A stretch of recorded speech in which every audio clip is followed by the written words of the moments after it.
فاتقوا الله حق تقاته ولا تموتن إلا وأنتم مسلمون. بسم الله الرحمن الرحيم. السلام عليكم ورحمة الله وبركاته.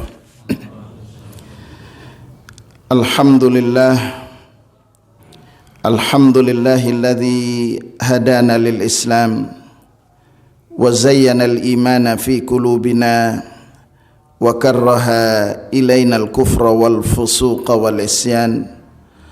أشهد أن لا إله إلا الله وحده لا شريك له وأشهد أن نبينا محمدا عبده ورسوله المبعوث رحمة للعالمين وحجة الله على الخلق أجمعين صلى الله عليه وعلى آله ومن اهتدى بهديه إلى يوم الدين. سبحانك لا علم لنا إلا ما علمتنا إنك أنت العليم الحكيم. اللهم إنا نسألك علما نافعا ورزقا طيبا وعملا متقبلا. اللهم إنا نعوذ بك من علم لا ينفع ومن قلب لا يخشع ومن نفس لا تشبع ومن دعاء لا يسمع. Amma ba'd. Bapak Ibu jamaah yang dirahmati oleh Allah Subhanahu wa taala, aktivitas yang pertama kali kita lakukan setelah Allah istirahatkan kita sejenak adalah memuji Allah Subhanahu wa taala. Dan insyaallah masing-masing kita ketika kita bangun dari aktivitas tidur kita tadi sama-sama memuji Allah dengan mengucapkan alhamdulillahilladzi ahyana ba'dama amatana wa ilaihin nusyur. Dan itu bagian dari syukur kita secara lisan. Dan kemudian kita memenuhi panggilan Allah melaksanakan salat subuh. Dan alhamdulillah Allah berikan taufik kepada kita untuk melaksanakan salat di masjid ini. Dan itu adalah bagian dari syukur fi'li kita. Karena itu kita berharap seluruh aktivitas yang kita lakukan sejak dari bangun tidur tadi, nanti kita istirahat kembali, mudah-mudahan Allah Subhanahu wa taala catat sebagai amal saleh kita. Amin. Para jamaah sekalian, kenapa kita memulai aktivitas kita dengan syukur? Barangkali salah satu jawabannya adalah apa yang dipesankan oleh Luqman Al-Hakim kepada putranya ketika beliau menyatakan wa may yashkur fa innama yashkuru li nafsihi. Siapa yang bersyukur maka pada hakikatnya untaian syukur yang dilakukan akan kembali kepadanya. Jadi ketika kita melakukan aktivitas yang di situ adalah energi positif yang kita tebarkan, maka insya Allah dengan energi positif, energi syukur yang kita sampaikan, Allah akan menghadirkan, akan menarik energi syukur tadi, akan menarik energi-energi positif lainnya. Dan karenanya itulah barangkali salah satu hikmah kenapa Rasulullah SAW pun ketika ada orang yang berbuat baik kepadanya, seperti yang dituturkan oleh seorang Anas bin Malik radhiyallahu an. Anas bin Malik radhiyallahu an seperti sebelumnya diungkapkan, beliau menceritakan, kanat ummi ja'at bi ila Rasulillah sallallahu alaihi wasallam. Adalah ibuku yang membawaku untuk bertemu dengan Rasul sallallahu alaihi wasallam, dan saat itu usia beliau belum mencapai usia balik. Karena itu ibunya mengatakan, ya Rasulullah, hadza ghulaimi. Ini adalah anak kecilku. Di antara sejarawan mengatakan ghulam itu usia mayunahizul bulugh, yaitu usia mumayyiz tapi belum mencapai usia balik. Kemudian kata Anas bin Malik, ibuku kemudian menyampaikan kepada Rasulullah SAW, hadza ghulaimi yahdumuka wahai Rasul sallallahu alaihi wasallam, ini anakku yang masih kecil dan saya berharap Anas bin Malik adalah yang akan melayani kebutuhan engkau. Dan itu dilakukan oleh Anas bin Malik selama kurang lebih 10 tahun bersama Rasulullah SAW. Ini pelajaran berharga untuk apa? Langsung belajar dari sumber dari ilmu, sumber dari risalah setelah Allah Subhanahu wa taala, yaitu Rasulullah SAW. Pada suatu malam dituturkan oleh salah satu istri Rasulullah sallallahu alaihi wasallam, Ummu Salamah radhiyallahu anha, dia mengatakan Anas bin Malik bangun dan kemudian mempersiapkan air yang digunakan Rasulullah SAW untuk berwudu ketika beliau bangun di pertengahan malamnya. Kemudian beliau mengatakan,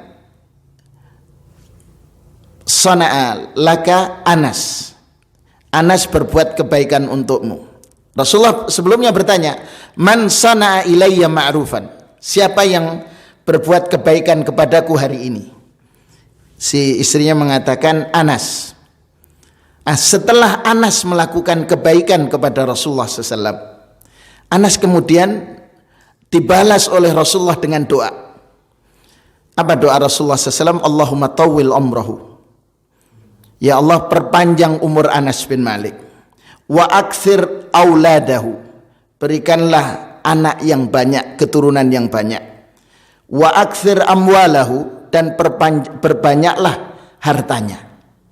Subhanallah, dalam kitab Sifatus Safwah dikatakan oleh sejarawan termasuk Imam Az-Zahabi rahimahullah dalam Syiar A'lamin Nubala mengatakan bahwa kata Anas bin Malik, kana waladi wabnu waladi, jumlah anakku dan cucuku 88 anak.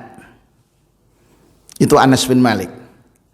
Jadi apa yang kita ingin sampaikan? Rasulullah SAW membalas kebaikannya. Makanya Rasulullah menyatakan dalam hadis yang diriwayatkan oleh Imam Ahmad itu, man lam yashkurin nas lam yashkurillah. Orang yang belum berterima kasih kepada orang lain yang berbuat baik kepadanya, maka sesungguhnya beliau belum bersyukur kepada Allah Subhanahu wa taala. Makanya Rasulullah memberikan motivasi kepada kita dengan menyatakan, man sana'a ilaikum ma'rufan fakafi'uh, siapa yang berbuat baik kepadamu maka balaslah kebaikannya. Fa illam tajidu ma tukafi'unahu, kalau kita tidak mendapatkan sesuatu yang kita gunakan untuk membalas kebaikannya, maka kata Rasulullah SAW, fad'u lahu, doakan orang-orang yang telah berbuat baik kepada kalian. Kata Rasulullah SAW, hatta dhanantum annakum qad kafa'tum, sampai kalian meyakini untayan doa-doa yang kita lakukan itu berbanding lurus dengan kebaikan. Kita bisa melihat Rasulullah teladan kita membalas kebaikan seorang anak kecil, Anas bin Malik, yang menyiapkan air untuk wudhu beliau, dibalas dengan 3 kebaikan. Panjang umur, anaknya banyak, hartanya juga banyak. 3. Satu kebaikan dibalas dengan 3 kebaikan yang dilakukan oleh Rasulullah SAW. Dan subhanallah, Anas bin Malik di antara beliau kan termasuk salah satu sahabat yang meninggal paling akhir. Usia Anas itu di antara sejarawan mengatakan 103 tahun, ada yang mengatakan 107 tahun, dan beliau meninggal di tahun 91 Hijriah, ada yang mengatakan 92 Hijriah. Dan yang istimewa dari Anas bin Malik, dan itu menjadi tradisi Anas bin Malik, itu adalah ketika selesai membaca Al-Quran, beliau melakukan qiyamul lail dengan Al-Quran. Ketika kemudian tinggal sisa beberapa ayat, beberapa surat, 1-2 surat, beliau kumpulkan seluruh anak dan cucunya dan keluarganya. Baru kemudian beliau berdoa untuk keberkahan keluarganya. Itu tradisi yang dilakukan oleh Anas bin Malik atas doa dari Rasulullah sallallahu alaihi wasallam.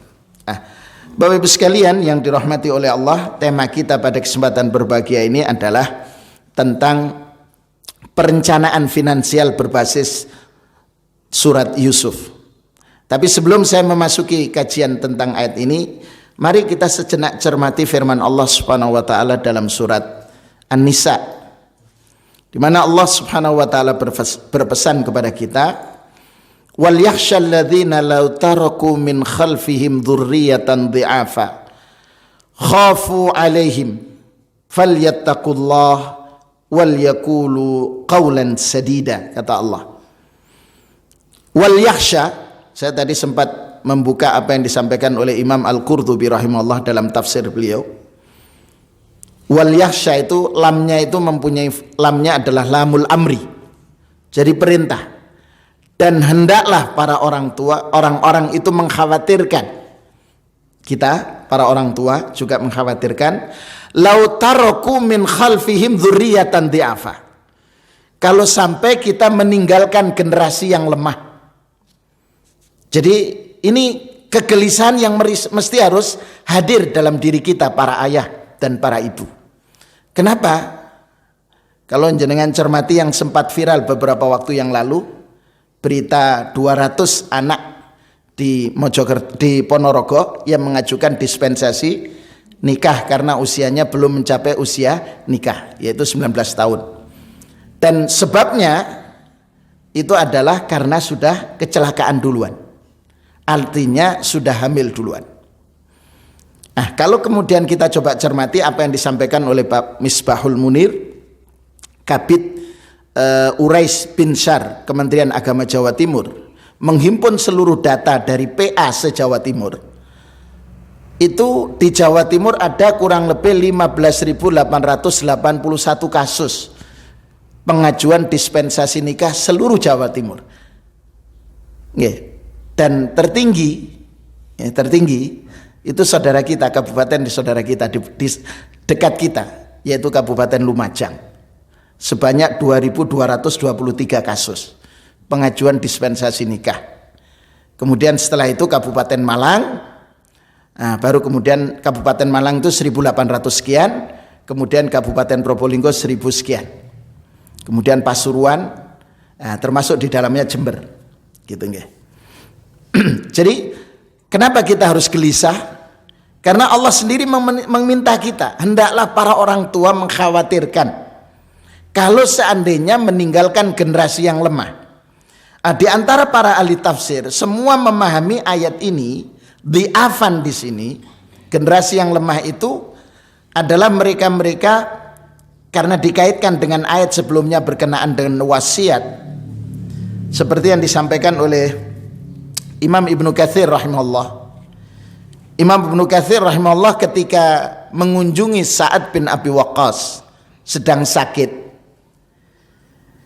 qala, kesempatan itu ketika Rasulullah mengunjungi Sa'ad bin Abi Waqqas, Sa'ad bin Abi Waqqas bertanya kepada Rasulullah SAW, ya Rasulullah, inni dzu malin wala yarithuni illa ibnah, saya orang yang hartawan, tidak ada yang mewarisiku kecuali seorang anak gadis, anak perempuan.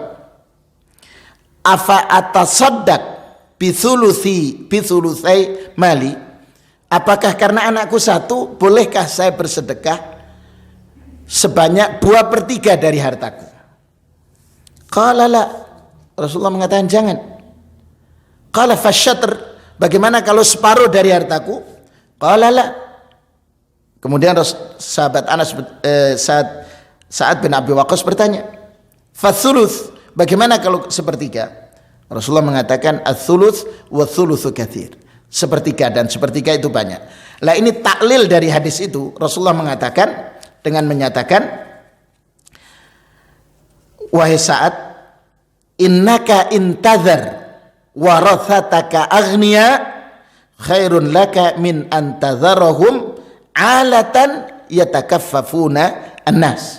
Wahai Anas bin Malik, wahai Sa'ad bin Abi Waqqas, mohon maaf, kalau seandainya engkau meninggalkan warisan untuk meninggalkan ahli warismu dalam kondisi cukup secara finansial, itu lebih baik bagimu daripada meninggalkan mereka yatakaffafuna, jadi minta-minta, begitu. Rasulullah memberikan penjelasan itu, dan itu yang dikutip oleh Imam Ibnu Katsir ketika menjelaskan tentang wal yakhshal ladzina law taraku min khalfihim dzurriyyatan dhi'afa. Saya ingin memberikan penjelasan sedikit Bapak Ibu sekalian tentang dhi'afa di sini. Dhi'afa itu bentuk nakirah, tidak ada alnya. Maka mencakup lemah secara finansial, termasuk juga lemah secara keimanan. Dan ini yang mestinya menjadi perhatian kita.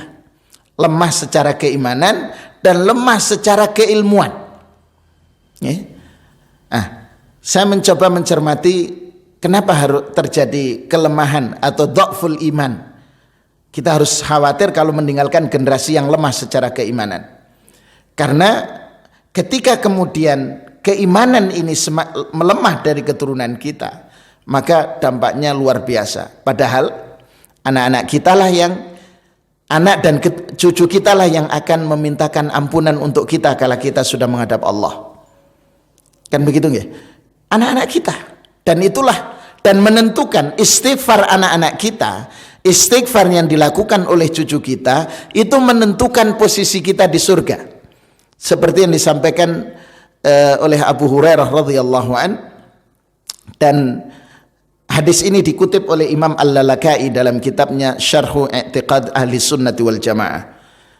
Ketika itu disampaikan oleh Abu Hurairah radhiyallahu an, dan itu Rasulullah SAW menyatakan ada seseorang yang dinaikkan posisinya oleh Allah di surga. Kemudian hamba ini bertanya, "Iya Rabbi, lima anzaltani?" Wahai Tuhan, kenapa engkau tempatkan aku di sini? Allah menjawab, "Bistighfari waladika laka." Karena istighfar yang dilakukan oleh anak-anakmu untukmu. Begitu. Meskipun hadis ini kemudian ada yang menafsirkan itu anak biologis dan anak non biologis, yaitu anak didik dan lainnya. Tapi saya lebih cenderung pada makna al-walad di dalam Islam itu adalah anak biologis, cucu, anak dan cucu. Ya, jadi Bapak Ibu sekalian, ini yang harus menjadi perhatian kita. Jangan sampai lemah secara keimanan. Nabiullah Musa alaihissalam, kita ingin memberikan gambaran kenapa kita harus menanamkan keimanan kepada anak-anak kita. Satu kisah barangkali dalam yang mengisahkan perjalanan Nabiullah Musa alaihissalam. Ketika Nabiullah Musa dan pengikutnya dikejar oleh Fir'aun, kemudian mereka berada di tepian pantai, sehingga qala ashabu Musa, pengikut Musa alaihissalam menyatakan, "Ya Musa, inna lamudrakun." Wahai Musa, kita akan terkejar. Dan kalau terkejar selesai sudah. Karena Fir'aun dan pasukannya pasti akan membunuh kita. Coba bagaimana jawaban Musa? Dan itu yang kita harapkan dari anak-anak kita. Memiliki keimanan yang kuat. Apa kata Musa alaihissalam? Qala kalla inna ma'iya rabbi sayahdin. Tidak akan. Karena bersama kita ini adalah, bersamaku ini Tuhan Allah subhanahu wa ta'ala. Sayahdin, dan Allah akan memberikan solusi. Allah akan memberikan jalan keluar ketika dalam kondisi apapun di saat kita pasrah. Sehingga kemudian Allah mewahyukan kepada Musa alaihissalam dengan menyatakan, "Anidrib bi'asakal bahr fanfalaq kullu firkin kattaudil azim."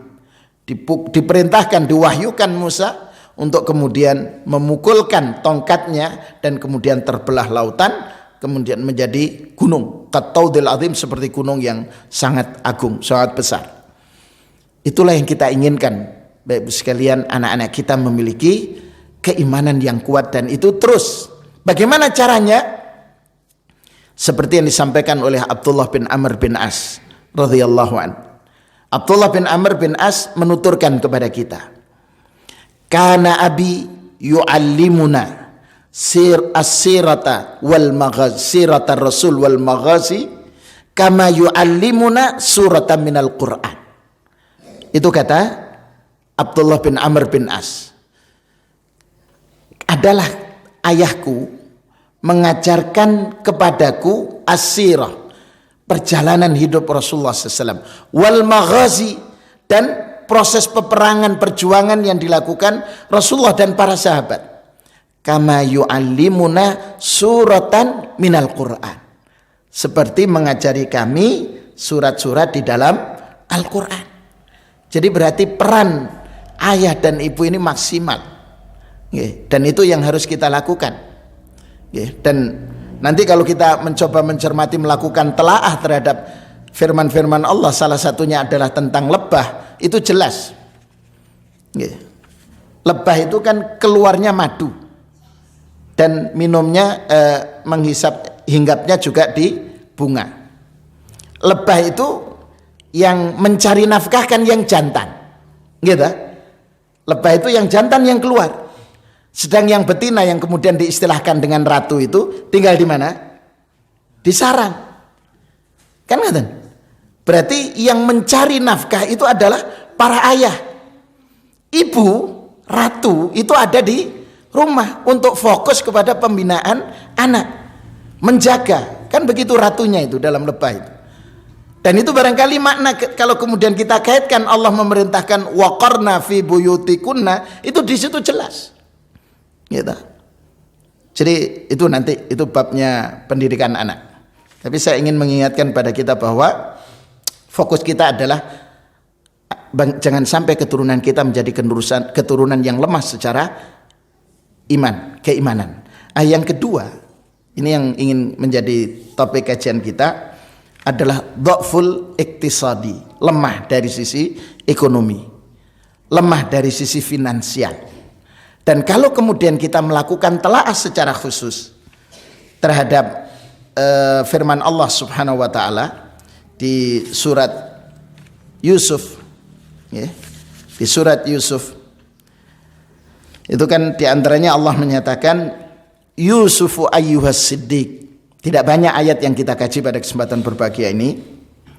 Wahai Yusuf, Yusuf ayyuhas siddiq, orang yang jujur. Aftina fi sab'i baqaratin simanin ya'kuluhunna sab'un ijafun wa sab'i sumbulatin khudrin wa ukhra yabisat la'alli arji'u ilan nas la'allahum ya'lamun. Apa kata Yusuf alaihissalam? Qala tazra'una sab'a sinina da'aba fama hasadtum fadharuhu fi sumbulihi illa qalilan mimma ta'kulun. Saya tidak akan berbicara tentang kisahnya Nabiullah Yusuf alaihissalam, tapi yang jelas takwil mimpinya adalah takwilnya dari mimpi yang dialami oleh penguasa saat itu, bahwa kata Yusuf, kalian akan mengalami masa-masa paceklik. Selama 7 tahun paceklik, kemudian 7 tahun makmur, 7 tahun paceklik.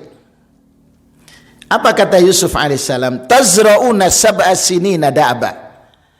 Kalian menanam, bercocok tanam selama 7 tahun dan selalu hasilnya baik. Da'aban itu terus menerus.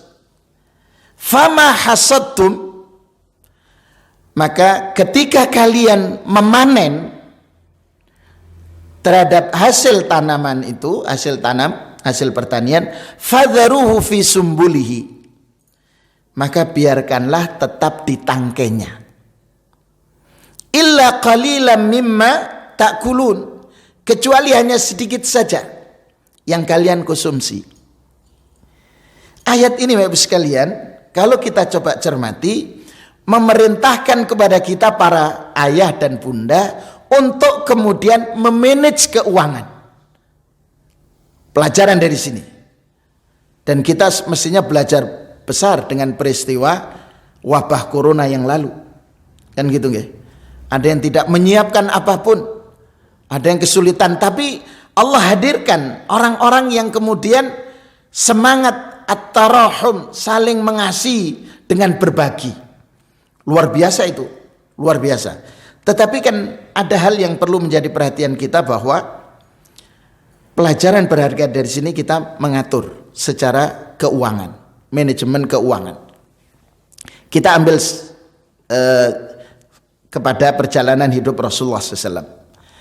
perjalanan hidup Rasulullah SAW ketika usia 7 tahun itu kan beliau mengembalakan kambing. Sampai-sampai Imam Ahmad mengatakan dalam hadis yang diriwayatkan oleh Imam Ahmad, Rasulullah mengatakan, ma min nabiyyin illa ra'al ghanam. Tidak ada satupun nabi kecuali pernah mengembalakan kambing. Qalu ini qalu bahasa Arab dan bukan qalu bahasa Jawa nggih. Qalu, mereka bertanya, wala anta ya Rasulullah, engkau juga wahai Rasul? Ya. Ra'aitul ghanam li ahli Makkah ala qararid. Saya mengembalakan kambing milik penduduk Mekah dengan upah qararid. Di antara para sejarawan mencoba mencermati bagaimana Rasulullah memanage keuangannya itu, hasil dari mengembalakan kambing itu dikatakan dengan upahnya itu as-suluth, sepertiga itu dikonsumsi pribadi, sepertiganya membantu pamannya, karena Abu Thalib termasuk yang kathratul iyal, banyak anak, tapi secara finansial tidak begitu maksimal, berbeda dengan keluarga yang lain. Dan sepertiganya itu dikatakan di antara sejarawan itu bagian dari yang dikembangkan oleh Rasul. Jadi sepertiga dikonsumsi, sepertiga itu diperbantukan untuk pamannya, dan di sepertiganya disimpan, dikembangkan, begitu. Karena itu pada saat beliau menikah dengan Khadijah radhiyallahu anha, karena beliau usia menjelang 25 itu kan sudah, atau di usia 25 melakukan perjalanan rihlah tijariyah ke Syam. Ya. Syam itu kan meliputi Suriah, Filistin termasuk di dalamnya. Ya. Apa yang dilakukan? Nah, kalau kita mau mencermati lagi di usia 25 itu Rasulullah SAW kalau bahasa sekarang itu melakukan kan perdagangan lintas negara, berarti ada ekspor impor di usia 25. Nah, kita di sini yang masih muda-muda ini sudah ada yang 25? Sudah 25 Mas? 21. Tapi sudah persiapan ekspor impor ya? Ya. Kalau saya mempelajari dari sisi Rasulullah ini melakukan ekspor impor kan begitu Pak? Karena membawa dan bisnisnya tanpa modal. Modalnya itu kepercayaan. Ya. Jadi kalau di lembaga keuangan itu istilahnya dengan ada personal garansi, ada yang menggaransikan, yaitu Ibunda Khadijah, begitu kan? Kemudian memodali dengan konsep mudharabah bagi hasil, berangkat. Dan ketika sampai di Syam, di Syria, hasil yang beliau bawa dari Mekah yang dibawa dijual. Ketika menuju Filistin, begitu di antara sejarawan mengatakan, dari Syria ke Filistin itu membawa produk-produk yang ada di Syria, dibawa ke Filistin. Dari Filistin ke Mekah membawa lagi, begitu. Karena itu dikatakan dalam bait syair yang ditulis oleh Ibnu Abil Is Al-Hakami dalam Ul-Juzamiyah itu, wa'ada rabihan mustabsyira, kembali membawa keuntungan yang menggembirakan. Berbeda dengan para pedagang lainnya, dari Mekah bawa selesai, habis, selesai sudah. Tapi kalau Rasulullah SAW seperti itu. Nah, di saat beliau menikah dengan Khadijah, di antara sejarawan kan mengatakan mahar Rasulullah kepada Khadijah itu kan ada yang mengatakan 10 unta, ada yang mengatakan 100 unta. Sudah kita ambil yang paling kecil. Nah, harga unta pada musim haji tahun 2019 yang lalu, ketika saya kebetulan bimbing jamaah haji 2019, itu yang layak untuk dikorbankan 40 juta. Berarti kalau 10 ekor 400 juta. Iya kan? Nah, sekarang coba kalau kemudian seorang laki-laki dengan gagah meminang seorang wanita dengan membawa mahar senilai 400 juta. Itu punya harga diri, Pak. Kan gitu. Bawa 400 juta, ini mahar saya untuk Anda. Insya Allah tidak ada yang nolak itu. Nggih, betul, karena saya ketika di Fakultas Ekonomi dan Bisnis di Universitas Airlangga, saya tanya kepada para peserta, jika ada seorang laki-laki datang meminang Anda, cuman rumahnya seperti rumah Rasulullah dengan Ibunda Khadijah, Ibunda Aisyah, itu 4 kali 4. Apakah Anda diterima asalkan tingkat 4? Nah, ya kan? Kalau bangun tingkat 4 ini kan harus punya fulus kan, ngaten. Kalau tidak ada fulus tidak mungkin, kan begitu. Ya, makanya orang Arab di Bangil itu mengatakan bil fulus kullu kasarin halus, bil fulus kullu syai'in tembus. Itu Pak. Betul. Mboten mampu soten. Bil fulus kullu kasarin halus, bil fulus kullu syai'in tembus, kan begitu. Ya. Jadi Bapak Ibu sekalian, kalau kita cermati Rasulullah begitu. Sepertiga. Lah, bagaimana dengan kita? Nah, inilah yang kemudian kenapa saya mengajak kepada para jamaah sekalian mencermati ini saja. Karena rata-rata tingkat kecerdasan finansial di kalangan kaum muslimin itu di bawah 0. Minus. Ya, ada yang ya lebih banyak itu di minusnya, ada juga kalau sedikit itu di nolnya, jarang yang di atasnya. Jadi plus 1 plus 2 itu jarang. Nah, untuk mengujinya begini. Misal, kalau di perusahaan swasta itu biasanya gajiannya tanggal 25. Tanggal 25 gajian. Kemudian tanggal 21, 22 itu sudah habis. Sehingga tanggal 23, 24 menuju 25 kasbon di perusahaan. Nah, itu kategori kecerdasan finansialnya adalah minus, di bawah 0 ini Pak.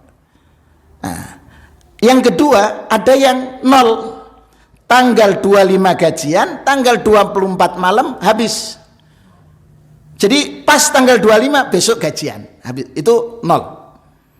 Ah, ada yang di atasnya. Apa itu? Yang menyisihkan sebelumnya untuk kemudian persiapan, mempersiapkan dengan mengambil konsep tazrauna sab'a sinina daban fama hasadtum fadharuhu fi sumbuli illa qalilan mimma ta'kulun.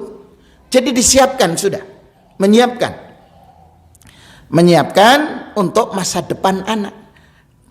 Disiapkan, misal umpamanya tanggal 25 gajian, tanggal 25 masih ada dan itu sudah menyisihkan sebelumnya.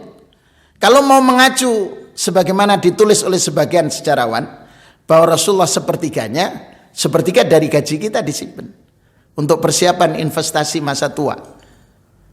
Nah, kalau kemudian karena itu saya mengajak Bapak Ibu sekalian, coba kita cermati.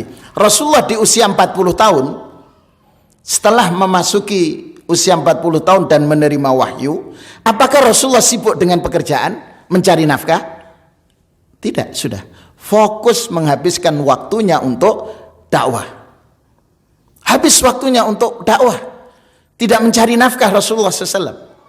Ah, berarti kalau kemudian kita cermati dari situ, usia 25 sampai 40 itu maksimal untuk mengembangkan ekonomi. Di usia 40 free finansial, menikmati masanya untuk beribadah dan berkhidmah kepada umat. Itu mestinya kita. Kalau kita mau mengkaji lebih detail tentang surat Yusuf ini. Yang selama ini terjadi usia pensiun, menjelang pensiun, bahkan setelah pensiun masih bingung Pak. Setelah pensiun kan umpamanya di ASN, biasanya umpamanya sebagai kepala dinas gaji yang diterima dengan tunjangan seluruh tunjangan sekitar 17 juta rupiah per bulan. Pada saat pensiun itu yang diterima kan tidak sampai 60% dari gaji. Itu sudah kebingungan. Di usia, waduh, ntar lagi pensiun, habis pensiun, biasanya nerima amplop tebel, kemudian ini sudah berkurang, ya berkurang. Akhirnya berpikir, memulai usaha di usia setelah pensiun.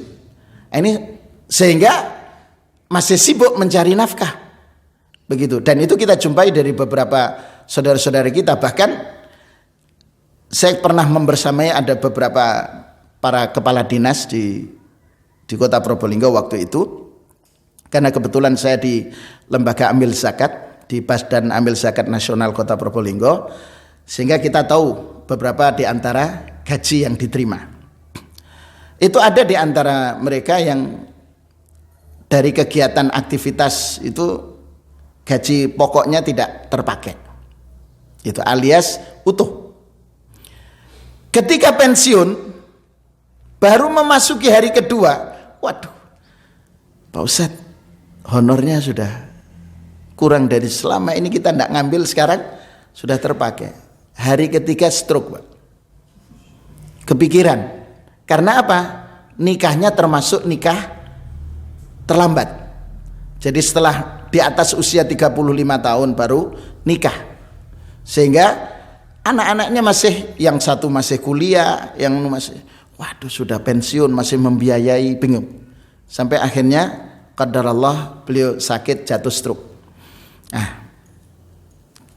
Kondisi seperti itu bingung akhirnya. Kenapa kita tidak mempersiapkan? Jadi kalau kita mencermati dari sirah Rasulullah SAW, usia 40 adalah saatnya free finansial. Kita sudah bebas. Sudah menikmati aktivitas usia 40 dengan keluarga, menikmati dengan aktivitas ibadah. Dan ini sudah selesai mulai 25 itu. Kalau kita memulai bisnis di 25.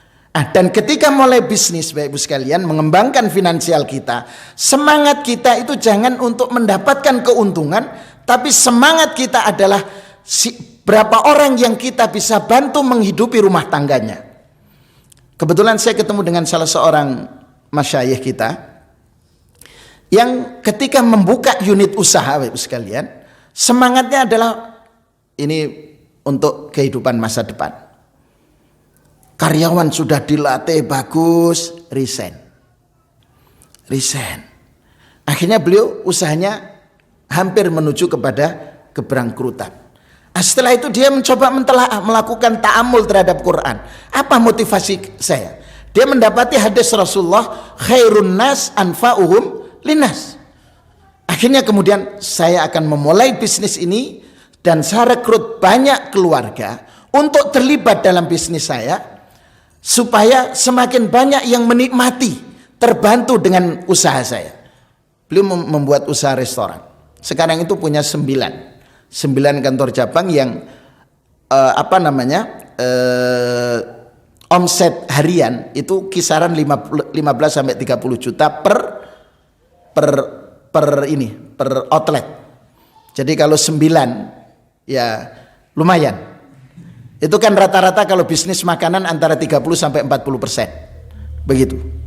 Apa yang beliau lakukan? Mencermati kehidupan Uwais Al-Qarni. Gitu ya. Apa Uwais Al-Qarni? Uwais Al-Qarni itu tidak ingin di rumahnya ada makanan tersisa malam itu. Jadi setiap selesai makan, kemudian masih ada sisa, beliau tidak simpan.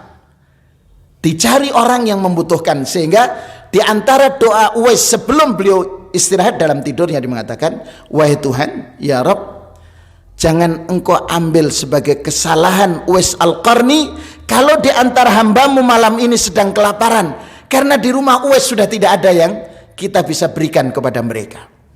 Berbeda dengan kita tuh Pak, beli martabak terang bulan, kita makan dan porsi jumbo gitu kan ya, kita makan bersama anak, masih ada sisa. Kemana sisanya? Di kulkas. Untuk apa? Besok pagi.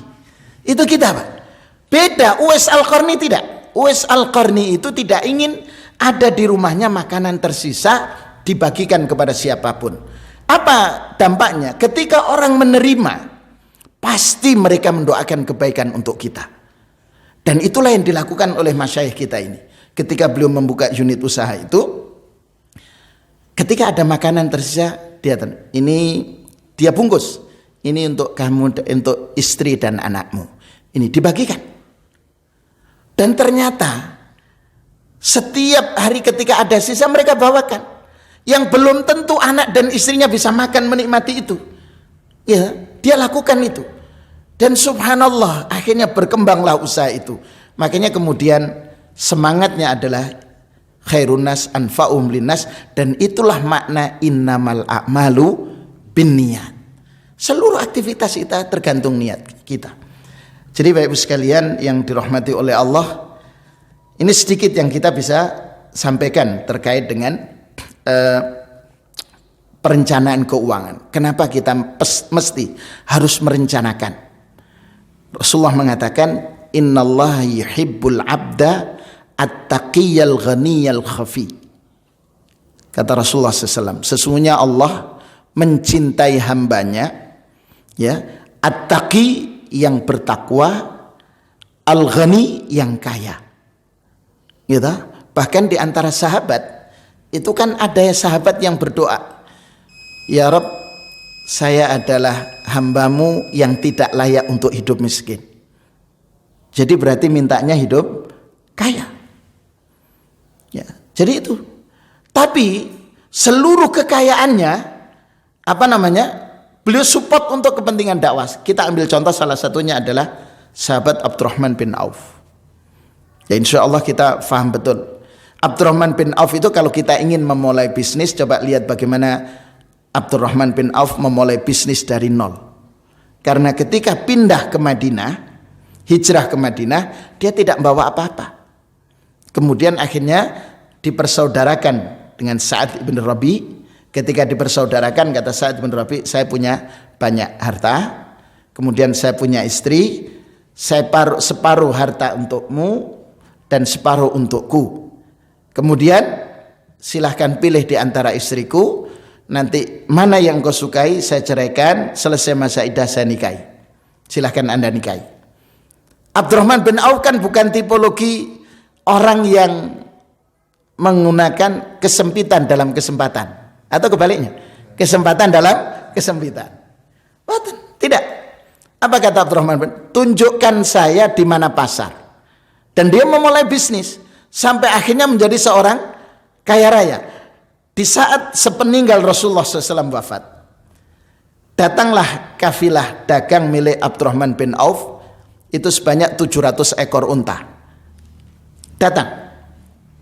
Kemudian Ibunda Aisyah mengatakan, ma hadza daj? Apa suara gaduh ini?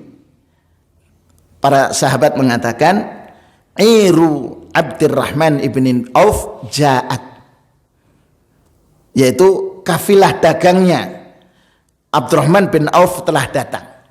Apa kata Ibunda Aisyah radhiyallahu anha?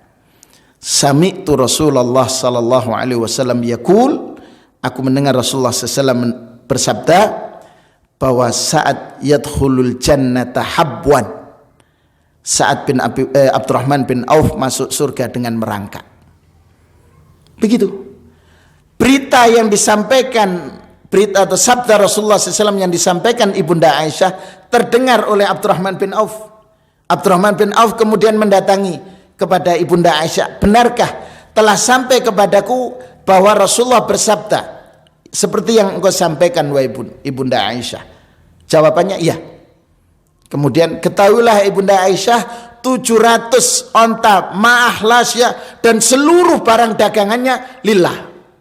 Coba, kalau satu ekor unta membawa setengah kintal bahan baku makanan, sembako, dikalikan 700, itu semua diserahkan.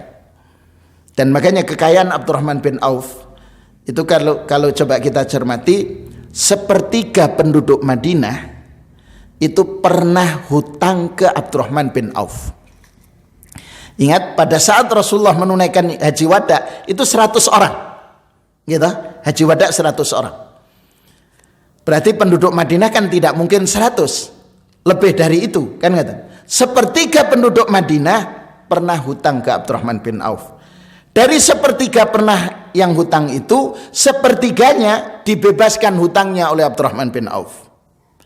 Kemudian sepertiga penduduk Madinah pernah dikunjungi oleh Abdurrahman bin Auf. Kalau ketika beliau kunjung, Bapak Ibu sekalian, dihitung dengan nilai rupiah saat ini, Abdurrahman bin Auf meninggalkan uang senilai 25 juta rupiah. Sepertiga penduduk Madinah. Jadi kalau Abdurrahman bin Auf mau jadi bupati, terpilih Pak, gitu, secara aklamasi sudah, karena dikenal semua, begitu. Tapi kesempatan mendapatkan jabatan itu dia tidak mau. sehingga malah memilih Utsman bin Affan sebagai khalifah. Yang saya inginkan dari sini Bapak Ibu sekalian, kalau kita ingin memulai usaha, mari memulai perbaiki niat kita dari untuk apa kita berusaha. Yang kedua, pelajari perjalanan proses dagang Abdurrahman bin Auf, insya Allah kita akan meraih kesuksesan. Barangkali itu Bapak Ibu sekalian yang kita bisa sampaikan pada kesempatan berbahagia ini. Mudah-mudahan beberapa ayat yang kita kaji pada kesempatan yang berbahagia ini Allah jadikan ilmu kita menjadi ilmu yang bermanfaat. Hadirnya kita dalam majelis ilmu, mudah-mudahan Allah jadikan sarana Allah Subhanahu wa taala mengampuni dosa-dosa kita, meninggikan derajat kita di sisi Allah Subhanahu wa taala, dan mudah-mudahan keistiqomahan kita dalam majelis ilmu dijadikan sarana Allah untuk menjadikan kita menjadi orang-orang yang husnul khatimah. Keluarga kita dijadikan oleh Allah menjadi keluarga yang sakinah, mawaddah warahmah. Putra-putri dan cucu yang Allah anugerahkan kepada kita, mudah-mudahan dijadikan oleh Allah menjadi putra-putri yang saleh dan salihat. Kita dikumpulkan bersama mereka di surga kelak, dan kita mendapatkan air dari telaga Al-Kautsar dari tangan Rasulullah sallallahu alaihi wasallam. Dan mudah-mudahan kita termasuk orang-orang yang menerima syafaat Rasulullah sallallahu alaihi wasallam. Dan mudah-mudahan rizki yang Allah anugerahkan kepada kita menjadi rizki yang membawa keberkahan dalam rumah tangga kita, rizki yang mengantarkan ketaatan kita kepada Allah Subhanahu wa taala, dan mudah-mudahan Allah menjauhkan kita dan keluarga kita dari segala hal yang merusak masa depan keluarga kita, merusak iman kita, dan merusak rumah tangga kita, karena Allah Subhanahu wa taala yang menjaganya. Dan mudah-mudahan Allah senantiasa menganugerahkan kesehatan yang prima untuk kita, sehingga kita bisa istiqomah dalam kebaikan. Amin, amin ya rabbal alamin. Kita akhiri majelis ini dengan doa kafaratul majelis. Subhanakallahumma wa bihamdika asyhadu an la ilaha illa anta astaghfiruka wa atubu ilaik. Mohon maaf Bapak Ibu sekalian kalau ada salah kata.